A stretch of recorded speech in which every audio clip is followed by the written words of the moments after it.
Hello, Bacho. Let's read a given question. The question says, which of the following is not a longitudinal wave? Option A, ultrasound. Option B, infrasonic wave. Option C, infrared wave. Option D, seismic wave. So इस question का जो key concept we need to understand is the concept of longitudinal wave. So basically longitudinal wave जो है एक mechanical wave है. Mechanical wave का मतलब ये है कि it requires material medium for its propagation. ठीक है ना, इसको मीडियम की रिक्वायरमेंट होती है to travel from one point to another point. अब यहाँ पे लॉन्गिट्यूडनल वेव का जो एग्जांपल हम ले सकते हैं that is of sound wave. Sound wave is nothing but it is a longitudinal type of wave. ठीक है. अब यहाँ पे जो ऑप्शंस हमें गिवन है उसमें पूछा गया है कि कौन सा लॉन्गिट्यूडनल वेव नहीं है. ठीक है. तो सबसे पहले अगर हम बात करें अल्ट्रासाउंड की, सो अल्ट्रासाउंड बेसिकली एक साउंड वेव है. इंफ्रासोनिक साउंड भी एक साउंड वेव है. इंफ्रासोनिक ठीक है. अब यहाँ पे अल्ट्रासाउंड बेसिकली जो भी फ्रीक्वेंसी ग्रेटर देन 20 किलोहर्ट्ज को हम अल्ट्रासाउंड में रखते हैं. ठीक है.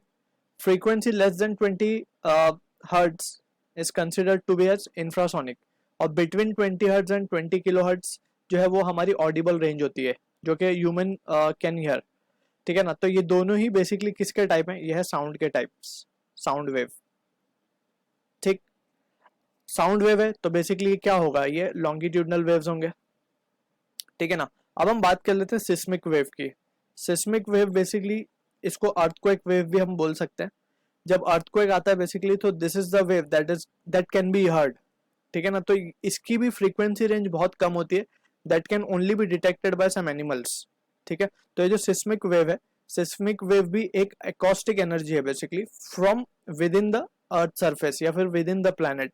एकॉस्टिक एनर्जी, एकॉस्टिक का मतलब ही होता है sound energy from within the earth बोल सकते हैं या फिर कोई प्लैनेट बोल सकते हैं. ठीक है. तो जिसकी वजह से सिस्मिक वेव को भी हम साउंड की कैटेगरी में रखेंगे, यानी कि ये भी एक लॉन्गिट्यूडनल वेव ही है. ठीक है. अब बचा इंफ्रारेड रे. सो इंफ्रारेड वेव बेसिकली एक इलेक्ट्रोमैग्नेटिक वेव है. इंफ्रारेड जो है, infrared wave is an electromagnetic wave जो कि नॉन मैकेनिकल है. Infrared is electromagnetic electromagnetic wave जो कि हम जिसको नॉन मैकेनिकल बोल सकते हैं. नॉन मैकेनिकल है यानी कि इसको मटेरियल मीडियम की रिक्वायरमेंट नहीं है. जैसे मैकेनिकल को यहाँ पे मटेरियल मीडियम रिक्वायर्ड है, वैसे नॉन मैकेनिकल को it does not require any material medium for its propagation. ठीक है. तो इंफ्रारेड वेव को हम क्या बोल सकते हैं? Non mechanical.